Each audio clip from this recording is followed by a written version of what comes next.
Саламатсыздарбы, урматтуу кыргыз журтум.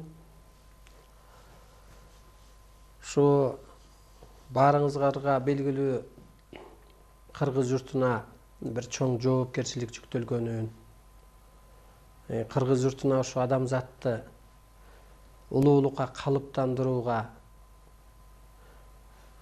бир илим түшкөндүгү биз айтып келебиз. Бүгүнкү темабыз ушу адамдын анатомиясынын бир улуу кызматка өткөнү жөнүндө, ошол адам ошол кызматын аткара албай кырсыгып кыйналып атканы жөнүндө сөз кылмакпыз. Адам жаралганда жаратуучу болуп жаралган деп берилет ааламдан. Табият жаралганда бейиш болгон.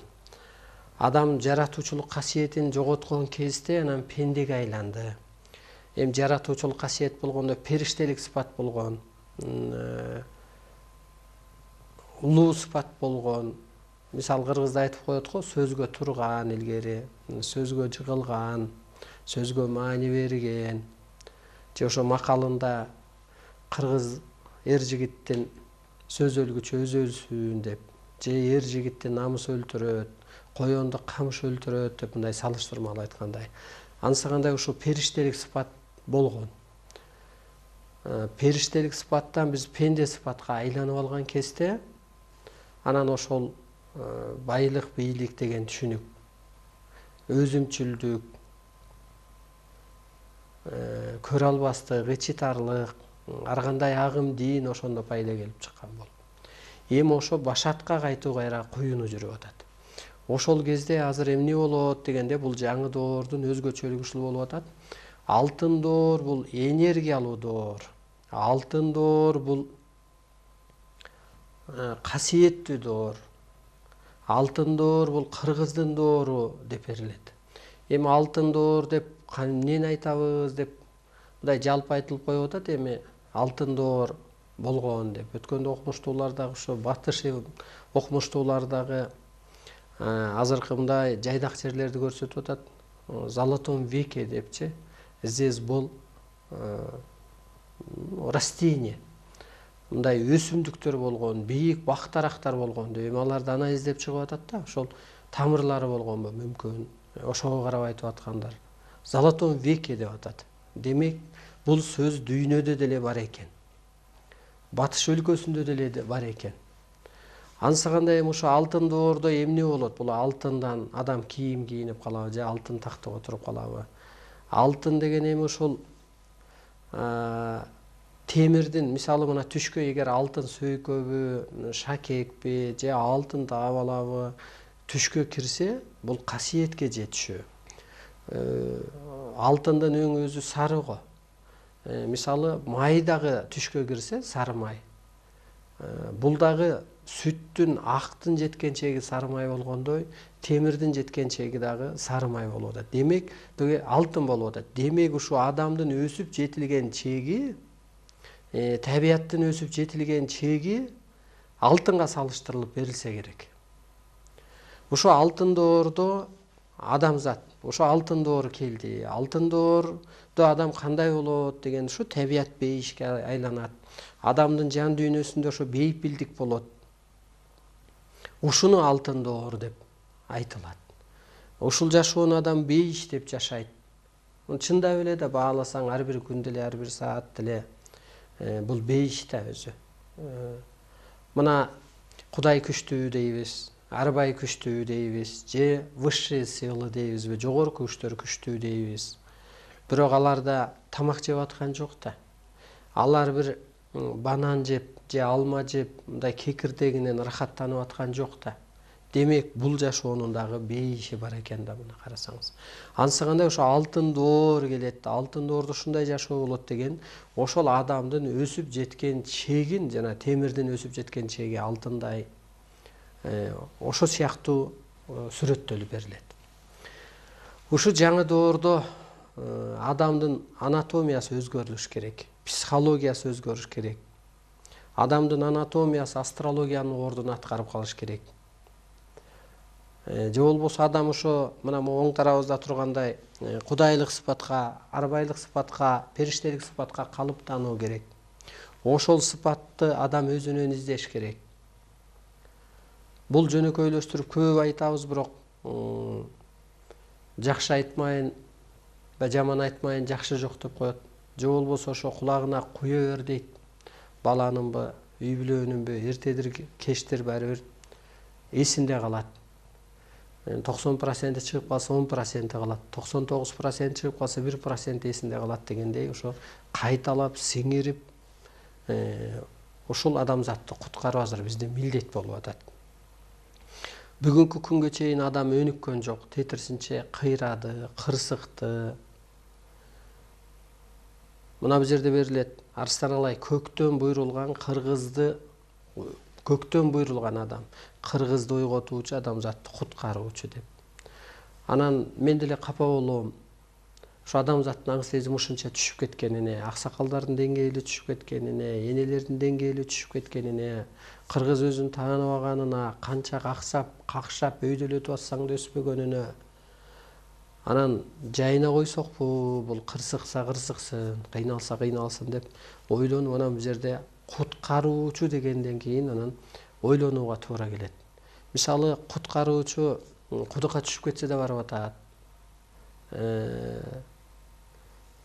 Туалеттин ордуна түшүп кетип атса да куткаруучу барып атат. Суу кагып атса да куткаруучу барып атпайбы МЧСтин адамдары. Анысы кандай да ошо биз дагы ушу пенденин деңгээлине түшүп, жан дүйнөсү жарды адамдын түшүнүгүнө деңгээлине түшүп, анан баягы кошо бир бутун көргө түшүп бараткан адамды өйдөлөткөнгө туура келип атат. Эң биринчиден мына ушул ааламдык сабак убагында энергия өткөрүп алалы. Мына адам энергияга толгон адам энергияга өткөрөт. Жаңы доордо дагы адамдын турпаты толук өз кызматын алмаштырат. Турпат, тело энергия өткөргүчкө айланат. Эгер эски эле кызылгандуулук менен ак кара түшүнүгү менен жашаса, эми энергия өткөргөнгө салыштырып берилет, замкание болот деп. Мисалы, кан менен айланган организмдер ууланат. Эки бөйрөгү ууланышы мүмкүн, боору ууланышы мүмкүн, кара куш мээ психикасы өзгөрүшү мүмкүн, ичегилери, ашказаны жара болушу мүмкүн. Ошо кезде эмне кылыш керек дегенде энергияга толуш керек. Анан энергияга толуп, кайра трансформатор сыяктуу кайра үйгө майдалап бергендей элге өткөрүш керек. Провод сыяктуу өткөрүп бериш керек. Ошондуктан урматтуу улуу журтум, ошо эфирди күтүп, эңсеп, көптөн бери талкуулап, ошол илимди эфир аркылуу болсо дагы угуп аткан эжеке агайларыбыз бар, көрөрмандарыбыз бар. Эне бала үй бүлөсү менен күткөндөр бар, айыгып аткандар бар. Эң биринчи эмне кылыш керек дегенде, мындан ары өзүңдү сен жазалаба, жерибе. Жөн эле улуу энергиянын ээсимин деп өтө боштондукту пир тут. Жөлөнүп отуруп, чалкалап жатып, ошо жана кыргызда айтылат, тамак ичип атканда сүйлөбөйт бала киши деп коет. Же болбосо тамак ичип атканда тос айтат, жакшы ниет, жакшы пейил менен айтат. Же тамак ичип атканда өмүр токтоп турат деп коет кыргызда. Себеби организм жакшы энергия, питание алып атпайбы, анысы кандай ошол колуңуздардан келсе, дасторконуңуздар жайлуу болсо, же болбосо ошо кээ бирлер бизге келип, суусун көтөрүп коюп, стаканны тиге бакалашкага суусун ала келип, анан ичип, ушундай чындап эле бул энергия отурат. Анан сууда план программа болуп атат. Анысы кандай ошо жакшы ниетте, жакшы пейилде. Бул ааламдык сабак убагында өтө чоң энергия жүрөт. Мына мени ааламдан келген өкүл деп берилет бул жерде дагы. Эми ааламдан келген өкүл болсом, демек мен ааламдык сөздү сүйлөшүм керек да, мындай ойлонуп көргөндө деле. Бул жерде дагы берилет, атайын бир бошотулган кызматтагы адамдар болот. Алардын башка кызматы жок. бир гана ушул улуулук рахатын жеткирүү, үйрөтүү анын милдети деп. Ансыганда ушу боштондук деген энергия бар тегерегибизде, улуу энергия бар, ой менен башкаруучу энергия бар, багындыруучу энергия бар, окшош энергия бар. Ушу эң жакыны сиздерге, сиздер кысылып алгансыздар. Боштондук энергиясы менин турпатымды бийлесин деп кайра-кайра айтсаңыздар, ушу буту колуңуздар чымырап баштайт. Кана боштондук энергиясы менин турпатымды бийлесин деп денеңиздерди өтө бош кармаңыздар. Оору, кысылуудан болуп атат да, кыжаалатчылыктан, колуңуздан келсе денеңиз өлгөндө, жаныңыз учканда, карызыңыздагы, кайгыңыздагы, капаңыздагы, тапканыңыздагы, катыныңыздагы, энергияңыздагы жерде калып атат. Ошондуктан жаныңызды багыңыз. Бул тело картошканын эле чел кабыгы. Чел кабык бүтүн болсо ички энергиясы чоңойгондой. Ошо телоңуз бүтүн кезде илим алыңыз. Көзүңүз менен көрүңүз, кулагыңыз менен угуңуз, оозуңуз менен сүйлөңүз, мээңиз менен окуп сиңириңиз, өстүрүңүз энергияны. Ошондуктан эң биринчи ошол денеңиздерди аябай бошотуп, өзүңүздөрдү бош кармап, бош, жерибей, өзүңүздү жазалабай, жемелебей, өзүңүздү бош кармаңыз. Ошондо эми өзүң сен күнөөлүү болуп, неге жербешим керек деп да ойдо болушуңуз мүмкүн. Жок, күнөө жасаган адам жаман эмес, жан дүйнөсү жарды деп эсептелет. Эгер акка жыгылсаң, акка жыгыл, өзүңдү тааноо. Өлүм ак деп коет го. Алла бул ак дегендей эле, жана бул акты. Суунун башаты болуп атпайбы, булганган жок да, бул ак башаты. Ансыгандай ошол акка жыгылсаң,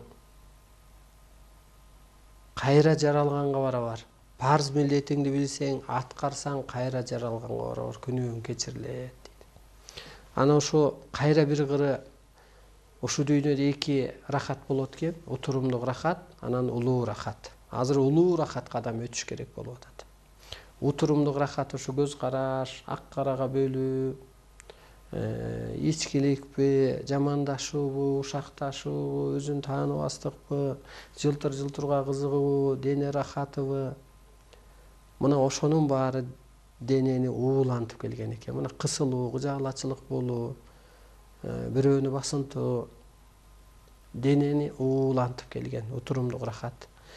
Кайра экинчиси астанаңа арам ишти жайгаштырат. Отурумдук рахат. Андан ары ажал отуна түртө салат дейт.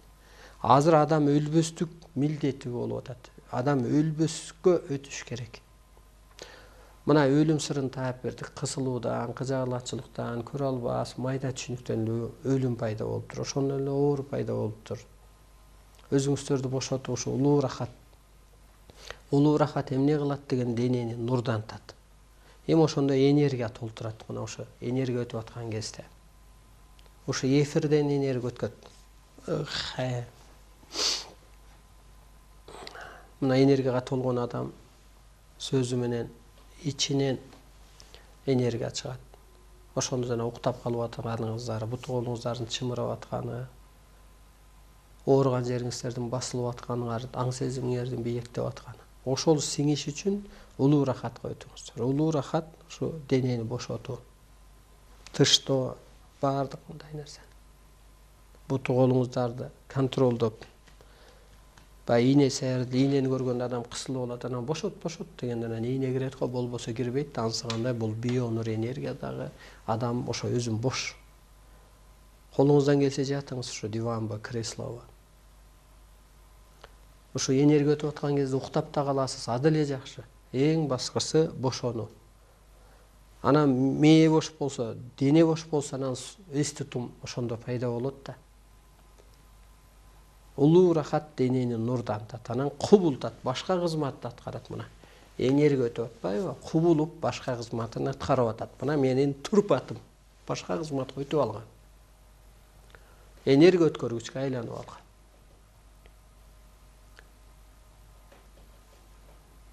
Улуу рахатта кара куш мейишке түшөт дейт. Ошондо мына денеңизди бошоткондо мээңиз эс алып атат да. Уктасаңыз уктап калып, уктабасаңыз өзүңүздү аябай бош таштап.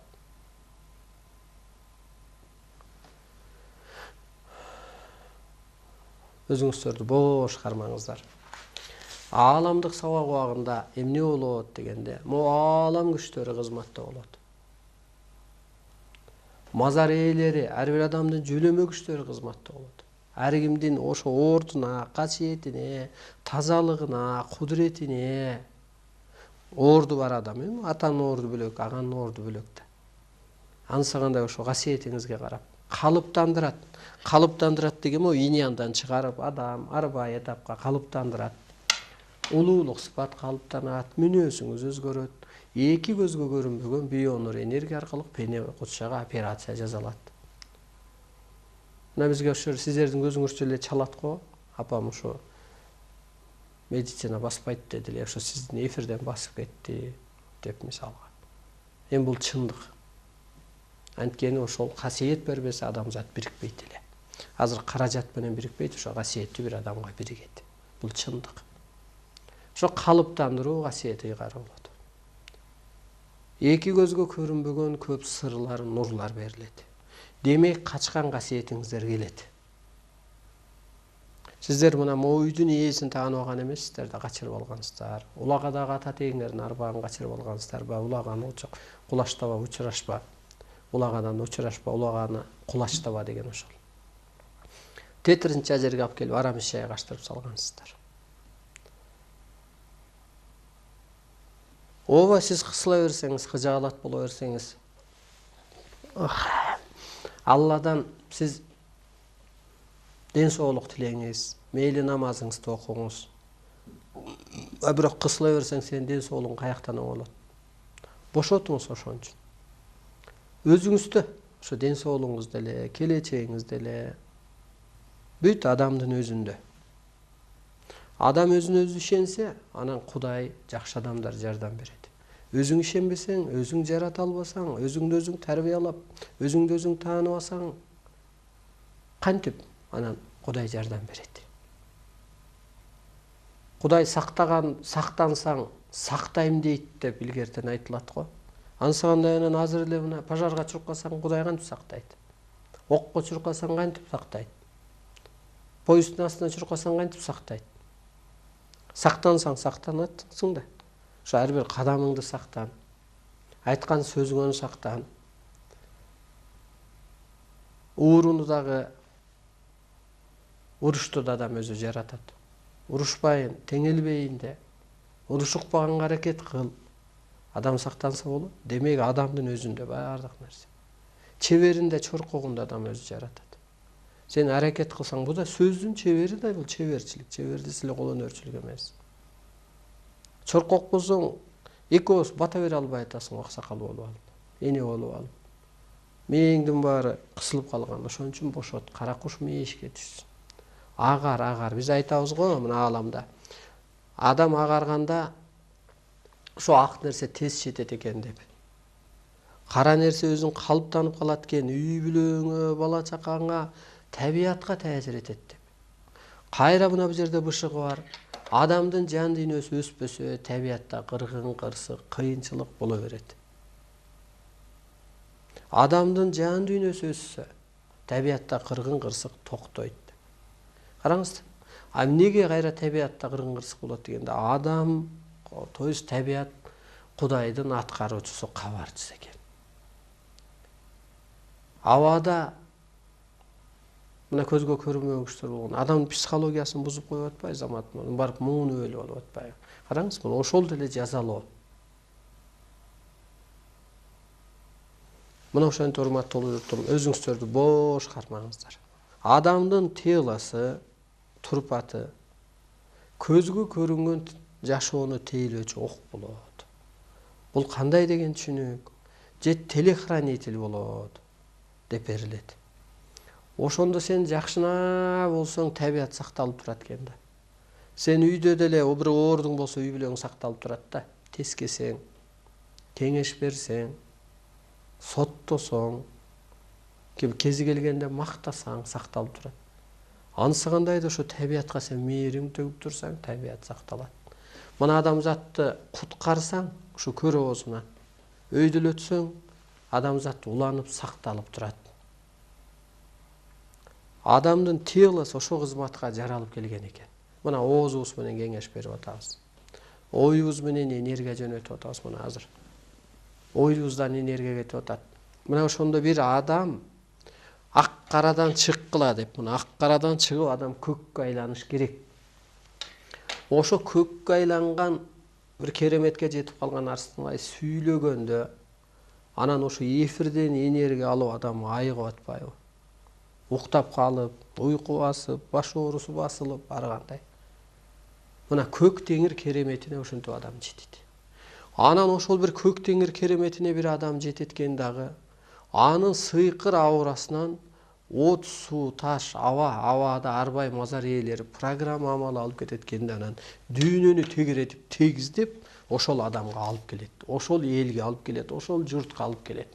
Ал эл эмне кылат? Келгенде анан тилине, динине, улутуна, жынысына, ак карасына карабай туруп анан сабак өтөт. Табиятка мына сиздерге кандай сабак өтүлүп атса аларга. Анан ошондон ар бир улут деле жоюлуп, дин деле жоюлуп, эски тарых калып эле адамзат бир түшүнүккө, бир мүнөзгө өтүп кетет. Караңыз мына. Ошондо мына көкө теңир бир кереметин берди. Муну сизге да берет. Эгер сизде өсүү болсо, өйдөлөө болсо. Ошон үчүн өсүү керек, өйдөлөө керек. Өсүү болсо мүнөзүңдө өзгөрүү болот. Мүнөзүңдө өзгөрүү болсо, улуулук сыпатка калыптансаң, жашооңдо бир өнүгүү болот, жан дүйнөңдө бир өнүгүү болот. Эгер өсүү болбосо, баягы ушак айың, баягы капа, майда сөз, ак карага бөлүү, мына ушул азап болот. Ошентип тело, мурун ак кара, аял эркек деген жашоодо жүрсө, адам ушу мына көк теңир кереметине калыптаныш керек болот. Бул доордун, алтын доордун керемети ошондо болуп атат. Сен көк теңир кереметине калыптанган кезде арбайлык сыпаттарга өтүп атасың да. Алар мурун ата жолунда бата берсе, багыт берсе, бир көз ачык аркылык, аппарат аркылык же бир ак кушумкар аркылык, сен ошол кереметке жетесип атасың да, кенен берип атасың. Багыт берип атасың. Мына ата жолунда алып келип алып, ошол Түркистанды бир 5 сутка автобуска салып алып барып анан бир кандайдыр оордан айыктырып келген болсо, ошондон бир пата чыгарып берген болсо, арстан алай эфирден эле энергия өткөрүп сизди айыктырып атпайбы? Мына ушул чоң кереметке жеткен адам мазар ээсин, ата теги арбайды, аалам күчтөрүн жумушап атпайбы ааламдык сабак убагында? Өзүңдү бошкармачы деп коюп мына. Үйдөн чыгарбай сизди таразалап. Ата жолунда аң сезимди бийиктетүү барбы? Жок. Динде аң сезимди көк теңир кереметине жет деген барбы? Жок. Кудай сыпатка калыптан деген барбы? Жок. Динде ак каран эле. Аякка барсаң тозокко түшөсүң, минтип турсаң бейишке чыгасың. Ушул эле эки эле бар. Ал жөн эле бир тартип, закон кармап туруу. Өстүрүү деген жок. Көк теңир кереметине жетесиң. Жаның улуу дүйнөдөн келген, улуу сыпат сенде бар. Ошондой бата чыгар, ошондой багыт бер деген тема жок а жерде. А жерде тетирсинче мына азыр эмне кылганда энергия калыптанат. Азыр ошо эволюциядан чыгыш керек болот. Могу эволюция. Эволюциядан чыгып энергияга калыптан. А энергияга калыптаныш үчүн эмне кылыш керек дегенде, ааламды, табиятты, адамзатты тааны. Ошондо сен боштондукка чыгып атасың. Асманда менин жаным ошол жактан келген турбайбы? Бай Кудай арбай колдосун дегендей. Мен аякка сыйынып асманды карап, мына ата жолунда деле сыйынууда. Атаман бата чыкты, кой союшуң керек экен. Атада минтти, деп эле сыйынып атасың да. Ай жаның Байтик ата кече жерде жашап өткөн да. Байтик атадан бата чыгып атабы? Чыгып атат. Мына бу жерден эле Байтик атага 5 атанын бирөөнө. Тастар ата, Байтик ата деп барышат ата жолундагылар. Демек сен өзүңдү таанысаң, а жерден кыска чыгып атат да, кыска эле. 3 мүнөт, может, 2 мүнөт. А сен ошол деңгээлге, ал деле бир жерде жашап өткөн жан тура. Сен өйдө өссөң, ошолор менен сен сыйынбай, сырдашып, кайра сыйкыр касиет мына. Энерги өтүп атат, бул чындык. Бутуп калдым, буту колум уктап калды, чымырап калдым деп мага чалат. Духубуз көтөрүлүп калды, жеңилдеп калдым деп. Мына ошого жет болуп атат. Бул доордун талабы. Эки дүйнө бирик. Мен азыр эмнеге сыйынам? Кимге сыйынам? Өзүмдү тааныбасам, эшиктеги бир бандитке сыйынышым мүмкүн да. Эшиктеги бир өзүн тааныбаган бир депутатка сыйынышым мүмкүн. Мен багыт бербейм ал депутатка, ай сенин бараткан жолуң туура эмес. Президентке багыт берем да. Бунун туура эмес. Элди улуу жолунан эле бурмалап атасың. Улуу күчтөрдүн улуу ишаратын түшүнбөй атасың деп мен сыйынам? Мен өзүмдү таанысам. Анысы кандай сыйынуу жок өзү. Куру коркунуч жок. Тетирсинче кызмат бар, кызмат. Кызматыбызды кыла албай атабыз. Кырсык эмнеге болот дегенде адам кызматын унутканда, билбегенде Кудайдын ачыктан эскертүүсү болуп атпайбы? Бала кыз деле ордун билбесе, урасың, тилдейсиң, тарбиялайсың, тыштап койгонго болбойт ал бала кызды. Такыр багытын жоготпойбу? Анысы кандай деле кырсык, мына баладан, чакадан, иштен, турмуштан, бийликтен, байлыктан, пикир келишпестиктен, сөзүн кунсуз, жарым жандуу болуп калыштын баары ошол Кудайдын ачыктан эскертүүсү. Урматтуу журтум, жарнама бар экен, реклама. Андан кийин анын сөзүбүздү улайлы.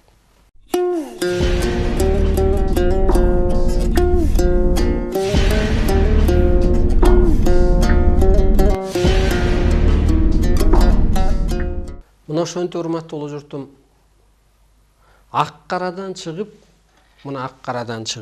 адам көккө айланыш керек болуп атат. Кеп ушунда.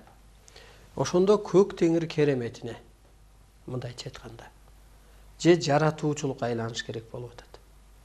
Азыр адамды ошол Кудай жаратуучулукка айлантыш үчүн бир практикага чыгарып койду.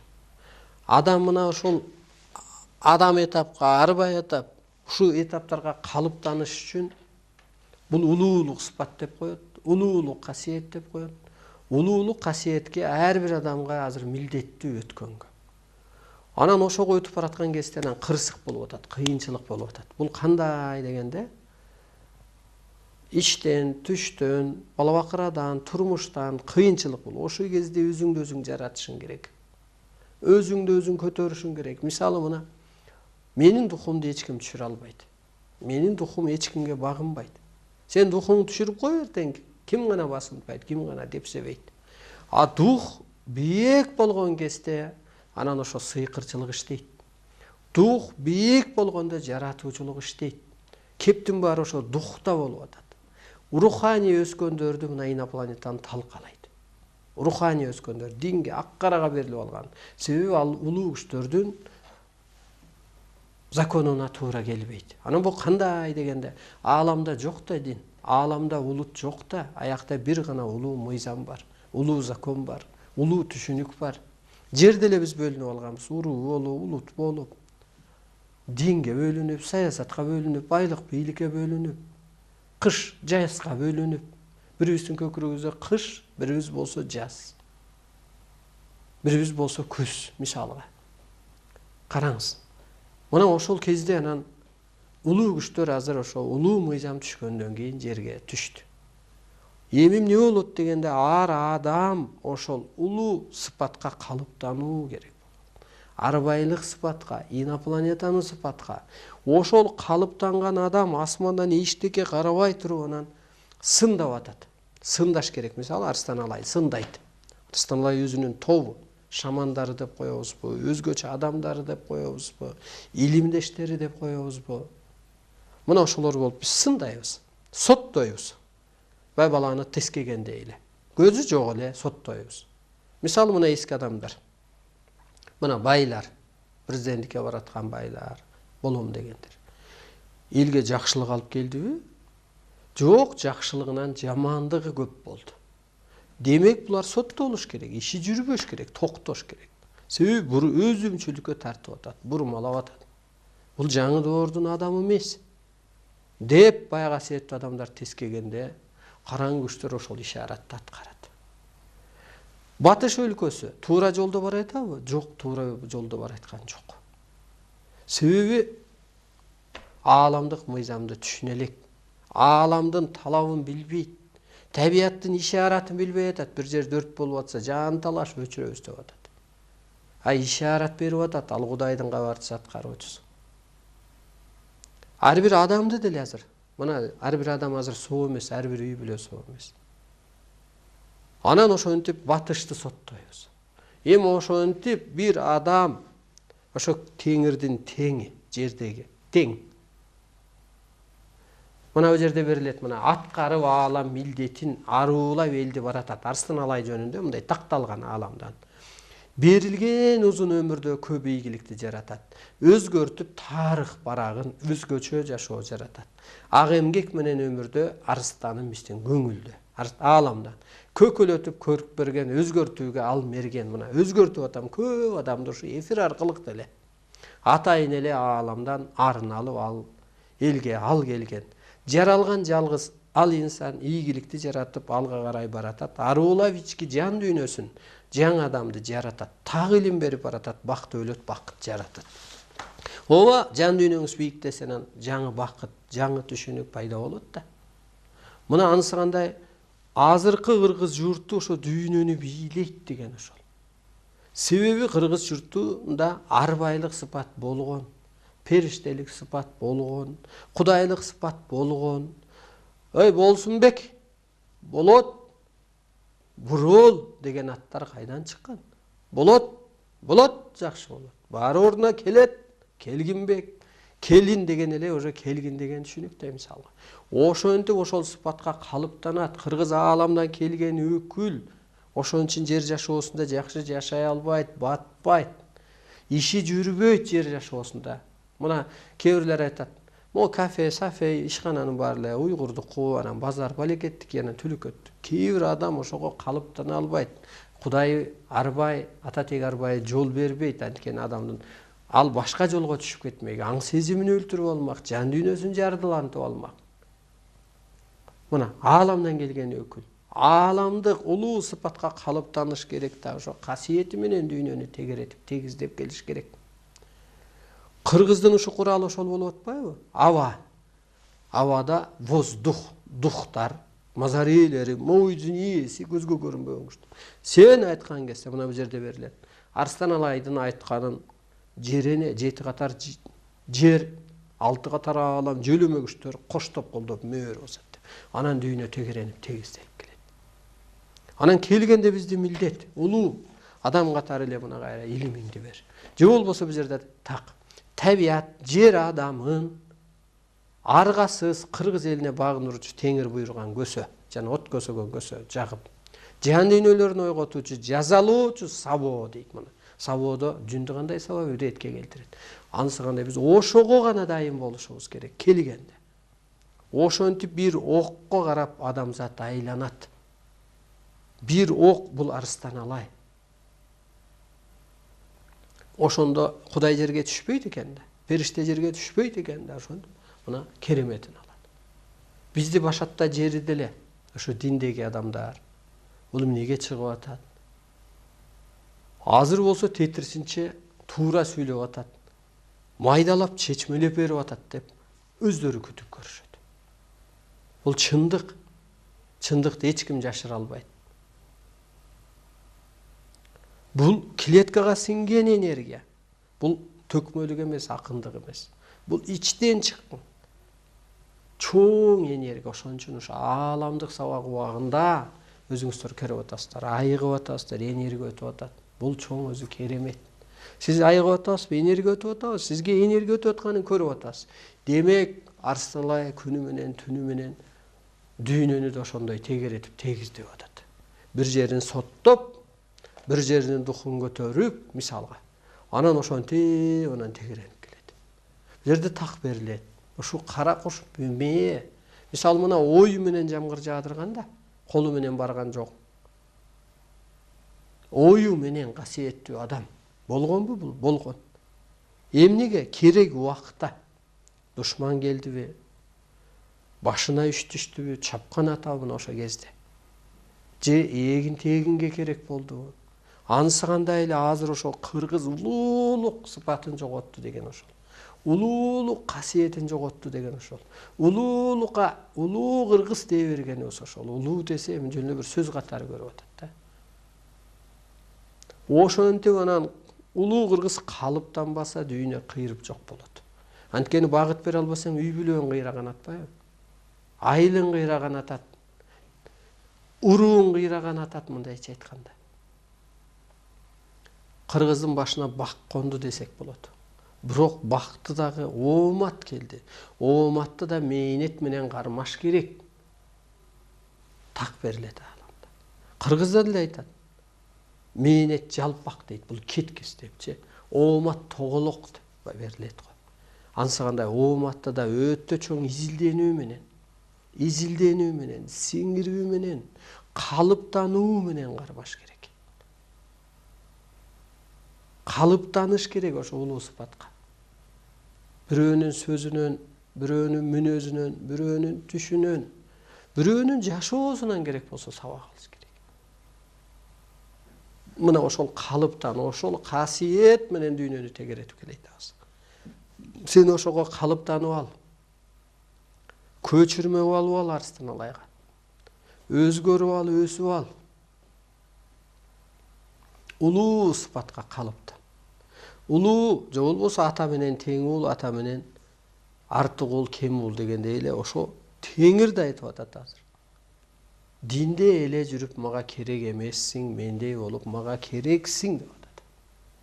Эгер ушул улуу сыпатка калыптансаң, кереги жок достордон, кереги жок иштерден, кереги жок достордон, сөздөрдөн кетмексиң деп атат. Биз кереги жок эле иш менен жүрүп атабыз да, кереги деле сөздү сүйлөп атат. Депутатың деле ошону сүйлөп атат, саясатчың деле, Путин деле ошону, майда эле бир нерсе менен. Ай улуу булакты таппай атат. Бурулуш каяктан болоорун билбей атат. Бурулуш кайсы өлкөдөн болоорун билбей атат. Кайсы өлкөдө, кайсы улутта улуу бир касиет бар экенин билбей атат. Аңгалганы майда иштен да, майда сөз да.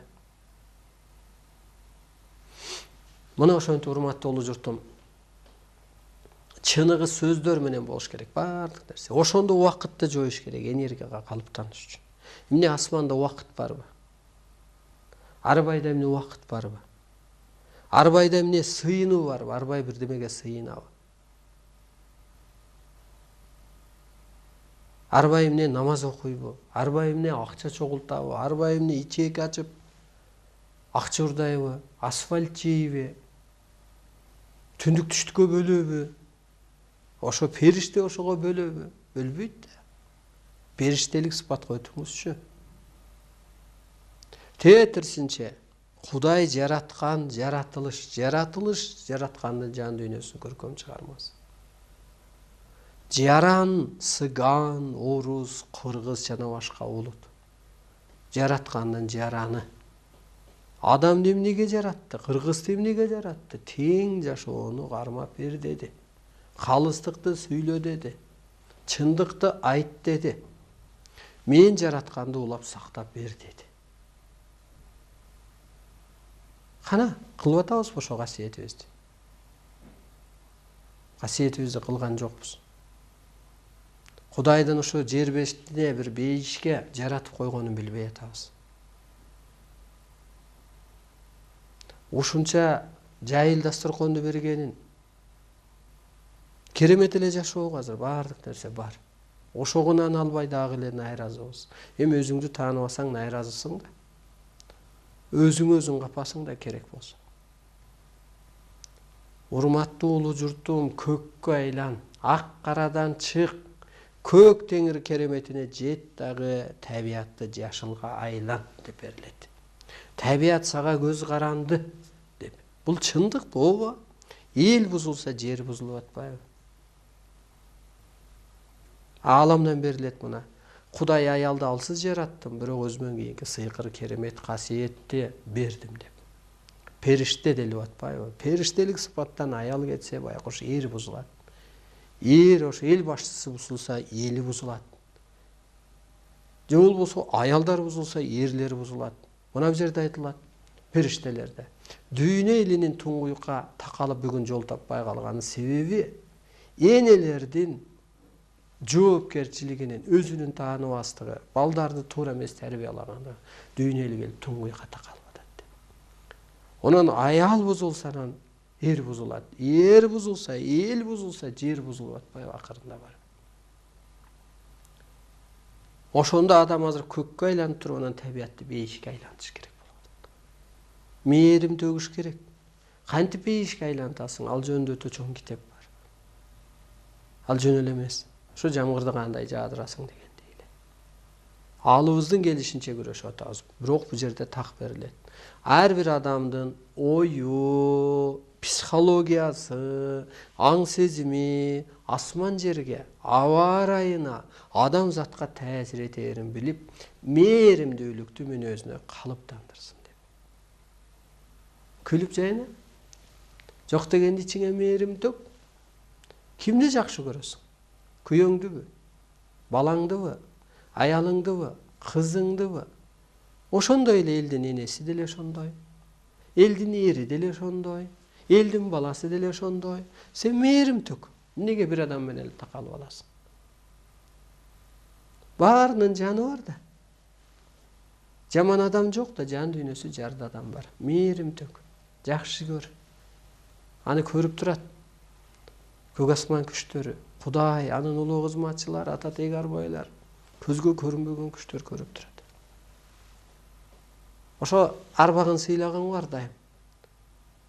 Ошон үчүн жесирге каралашкан го, жетимге каралашкан го, түйшүгүн бөлүшкөн го.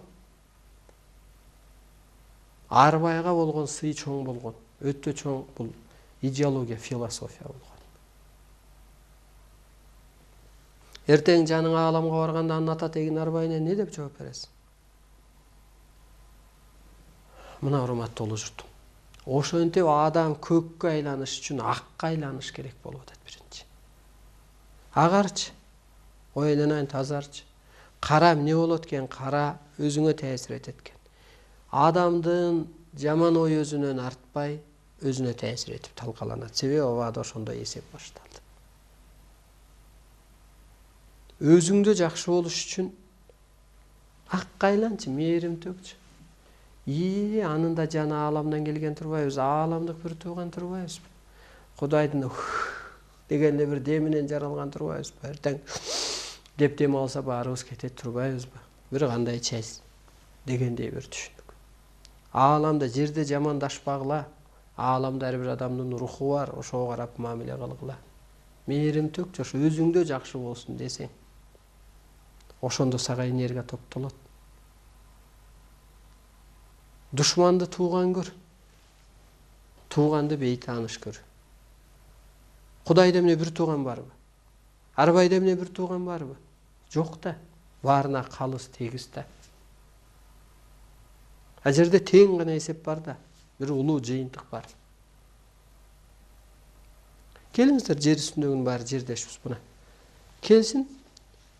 Улуу күчтөр мына Байтык атадан бата чыкканда 30 аял барабы, 30 киши барабы, бир эле Байтык атадан чыгып коет го. Бата, багыт. Эми бир арбай ошол көрүп туруптур, жана баары Кудай баарын көрүп турат деген ошо экен да. Мындайча айтып келгенде. Ансы кандай эсепти ошолор чыгарсын. Соттогону соттосун, жарым жандуу кылганын. Сен мээрим төк, сен багыт бер. Сен даярсың, айдап келет. Мен даярмын, Мына астыма канча киши келип атат, канча киши илим алып атат, канча киши бата тилегин айтып кетип атат, канча киши ыраазы болуп атат. Мен ааламды кызматымды алып барайт. Кайра жыйынтык, утушумду көрөм. Күнүгө жакшы сөздөр, ишимде, көрпөндечиликте жылыштар өзүнөн өзү. Мен бир адам, мен азыр иштесем көп болсо 1000 сом табармын. Бир адам кечке 1000 сом табар, ашып кетсе айына 30 000 табар, көп тапса. Таппаса 15 000 сом табар, орто тапса 10 000 сом табар. А мен бул ишимди кылып кете беришим керек да. Мен үчүн табылар бул.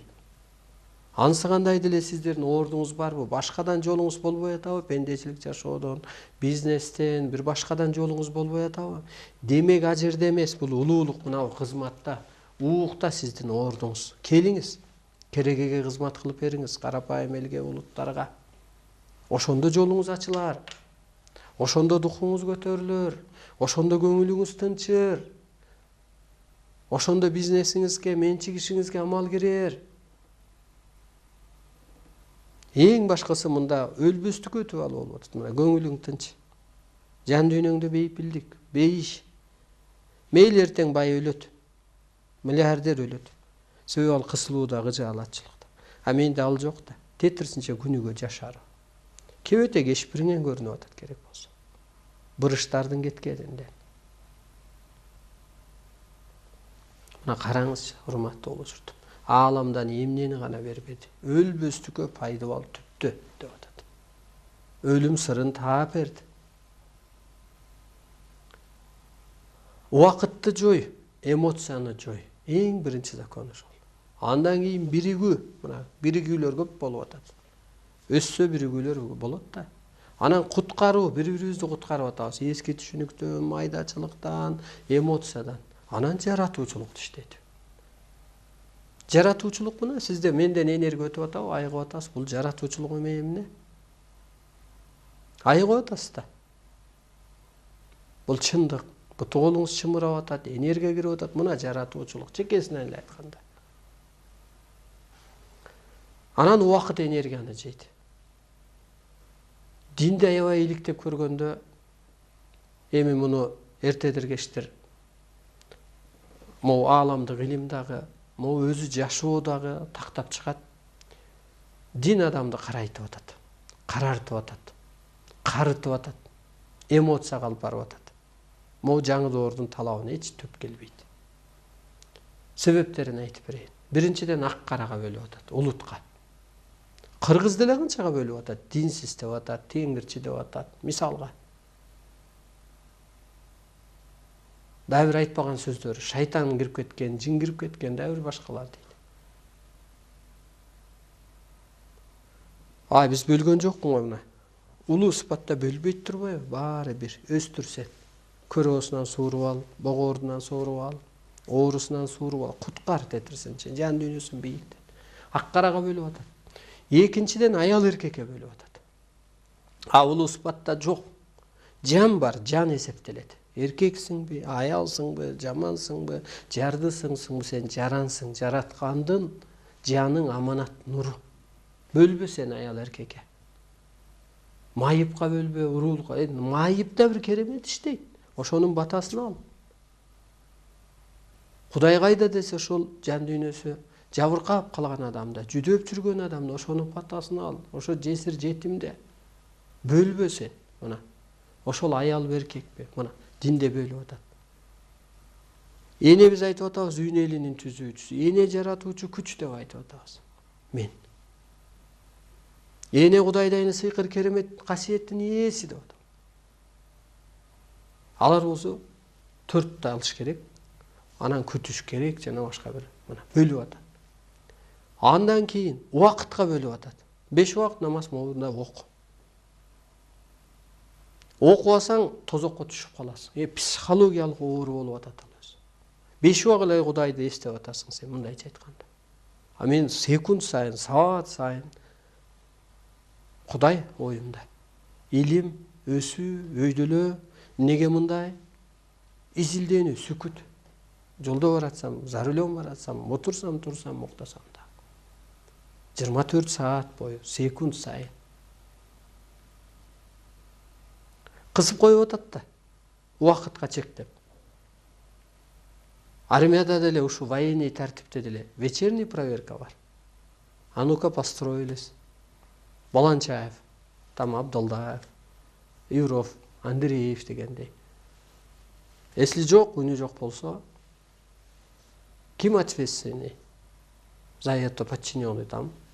Командир отделения, командир взвод. Он посудомойки, он санчасти деп жооп берет мисалга. Анан ушу күнүгө 5 маал эмне Кудай үнүбүздү тактагысы келеби. Кысып коюп атасыздар, убакытка байлап, эмоцияга байлап коюп атасыздар. Ак карага байлап коюп атасыздар. Улуу иштен бир жолтоо кылып коюп атасыздар. Сыпатка калыптандырбай коюп атасыздар. Ар кандай шектөөнү киргизип коюп атасыздар. Селде салынып жүрдүңүздөрдө тобош өгөр кичине калпак кийип калдыңыздар. Мисалга. Ал эволюция убагы. А жерде дагы бир жолу айтып өтөлү, ак кара гана болуп атат. Андай жаша, мындай жаша, андай. Өсүү деген жок. Өскөртүү жок. Кудай сыпатты өзүңө издечи. Кудай кечиримдүү, ошо кечиримдүү сыпат барбы? Ал жаратуучу, ал сакта деди. Ал улуттун баарын бирдей көр деди. Ошо жаманга жардам бер деди. Табиатты сакта деди деген түшүнүк болбой атат. Тетиринче табиатка бул сыйынат, кыргыздар, теңирчилер жана башка да эле тетириш менен барып атат. Ал корпуска гана маани берип атат. Телоң көрдө жатпайбы, ал колдомок турсун, мукташ дейт. Ай, жан асманга чыгып кеткен. Куранда деле берилип атпайбы, топурактан адамды жаратып, анан Кудай дем салып, нурдан энергия болуп атпайбы? Топуракка кетип атат да. Тело мисалы таштын составында эмне болсо сөөгөз ошол болуп атат. Ошон үчүн өсүүгө биз милдеттүүбүз. Өсүүгө, байлоого эмес, эмоция калтыруу эмес, бөлүүгө эмес. Өстүрүүгө биз милдеттүүбүз. Жан өз орун танбаса, жинге айланып атат, нерв болуп кетип атат адам. Анан аны жиңгирди деп атат. Жан өз ордун боштондукта болсо, өзүн тааныса, каяктан жиңгирет, калыптанат. Мына өткөндө айтып өттүк. Дагы 3 мүнөт убактыбыз бар экен. Мына ошол диндегилер барып алып эле жактырып калган кысымбы, келинимби, 3 молду алып барып эле нике кыйып алып кетип калды. Төрөттү тыштап койду. Ай, Кудайдан корксо ошо баланы тыштап коёбу? Кудай деген киши Кудайдан коркуш керек да. Кана чындык ошол? Экинчини алып барып тыштап койду. Анан даватка кетип кой, кандай пайдаң бар ал сен бирөөнүн баласы менен? Кудайдан коркуп атасың, сен Кудай деген киши Кудайдан коркуш керек. Кудайды оозоңган алган адам калп айтпаш керек. Кудай кечирсин деп калп айттым деген акелердин сөзүн укчу элем илгери, аталардын. Азыр болсо биз эле бир кайсынысы чын, кайсынысы калп түшүнбөй да калдык. Көрдүңүзбү, ошентип эски нерселер бүтүп атат. Ошондо бул жерде берилет. Арстан алай чындыктын жүзүн ачып берет дейт. Анализдеп убакытка байланбаңыздар, эмоцияга байланбаңыздар, ак карага айланбаңыздар. Оору, карылык. Анан кимдин жини мурдун мындай жини бат келет экен десем, өтө ылдыйлап алган адамдын жини бат келет экен. Көтөрүмү жок болуп калат экен да. Нерв болуп кетет экен мисалы. А нерв оору болуп атат. Ал эмнеге? Инсульт, инфаркт, сахар жана башка алып барып атат. Сиз улуулукка калыптансаңыз, сайгылап атса да косколбойсуз. Манас атамды сайгылап араң ойготуп атпайбы, чапкылап араң ойготуп атпайбы. Анткени ал көл да. Анын түшүнүгү бийик да. Бул кыргын, сүргүн ал үчүн бир тыйын да. Ансыганда урматтуу улуу журтум, ошого окшоштуруп сүйлөп атам да, анын сыңарындай деп. Анын сыңарындай сиздер дагы ушу улуулук сыпатка калыптаныңыздар. Кана, мисалга эми азыр бирөөлөрдө талаш тартыш болот. Мумия жерге көмүлсө эле тынчтык болмок эле. Тетирсинче мына пикир келишпестик болуп атат Казакстан менен. Кыргызга ой жаңы балдарды премьер-министр койду. Эч деле өзгөрүү жок. азыр адамды улуулук сыпатка калыптандырып атат. Улуулук сыпатка. Азыр ар бир адам өз жан дүйнөсү үчүн күрөшчү. Ар бир үй бүлөдө ар бир адам жанын сактап калуу бул күн тартибинде чоң маселе болуп атат. Эмне кылыш керек? Мындай оор тагдырдан кутулуу үчүн ар бир адам эл арасынан суурулуп чыгып, могу жашоо маңызын, улуулук маданиятын, эки дүйнө келечегин ар бир адамга жарыяласа, Кудай ошонун күнөөсүн кечирип бактуу өлөткө жеткирет. Кудай эми бар экенин чын эми сиздерге көрсөтөт. Түшүңүздөр бузулуп атат, ишиңиздер бузулуп атат. Себеби мыйзамын кабыл ала албай атасыздар. Талабын, баягы ата өс дегенде өспөй атасыздар. Бизге бөлүнгөн убакыт аягына чыкты, урматтуу журтум. Чындык айтылган жакшы, көп ойлонуп, тескеп, өзүңөрчө изилденип да көрүңүздөр жогорку сөздөргө. Мен ойман эчтеке чыгарган жокмун, мен ааламдан келген өкүлмүн атайын, ааламдык сөздү сүйлөйм, баары бир мен буруп тынам. Кыргыз элин эле эмес, дүйнө элин. Дүйнө элинде да багыт жок башка. Түш жогорлар боюнча суроолор болсо, талкуу кеңеш суроолор болсо 706 WhatsApp 706 988 188 ошого байланышсаңыздар болот. Анан ушул берүүлөр YouTube'да Арстан Алай кут берүүсүнөн көрсөңүздөр болот. Көкүрөгүңүздөрдө кыштар кетсин, көкүрөгүңүздөрдө эски тозок ойлор кетсин. Ар бир күнүңүздө жаңы ачылыштар, өзгөрүүлөр, козголуулар болуп, жан дүйнөңүздөр өссүн. Кийинки жуманын биринчи иш күнү жолукканча сак саламатта туруңуздар.